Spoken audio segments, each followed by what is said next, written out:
భారతదేశం అనేక విశిష్ట ప్రదేశాలకు నిలయం.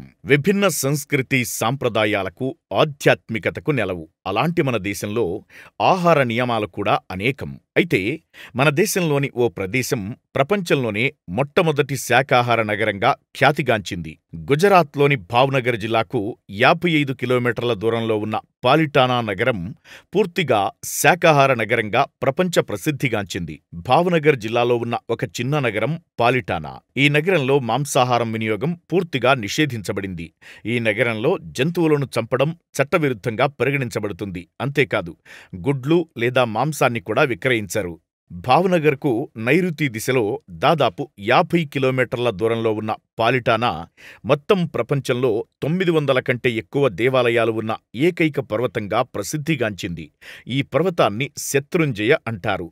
ఆలయ స్థాయికి చేరుకోవాలంటే దాదాపు 3950 మెట్లు ఎక్కాలి. పాలిటానా నగరం జైనమతంలో అత్యంత పవిత్రమైన ప్రదేశంగా పరిగణించబడుతుంది. ఈ పర్వతంతో పాటు అన్ని పాలిటానా దేవాలయాలు మతపరమైన దృక్కోణంలో చాలా ముఖ్యమైనవి. ఇవి జైన మతస్థులకు అత్యంత పవిత్రమైన తీర్థయాత్ర కేంద్రాలు.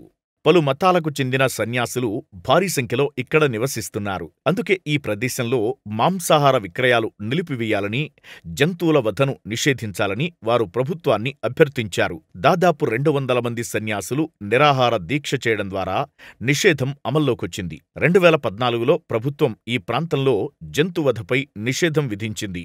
ఈ నగరంలో జంతువులను చంపడాన్ని పూర్తిగా నిషేధించారు. పాలిటానా నగరాన్ని సందర్శించాలనుకునేవారు శత్రుంజయ కొండ, శ్రీ విశాల్ జైన్ మ్యూజియం, హస్తగిరి జైన తీర్థం, గోపనాథ్ బీచ్ మొదలైనవి తప్పనిసరిగా చూడాల్సిన ప్రదేశాలు. పాలిటానా వందలాది దేవాలయాలకు నిలయం, జైనుల ప్రధాన యాత్రా కేంద్రం కూడా.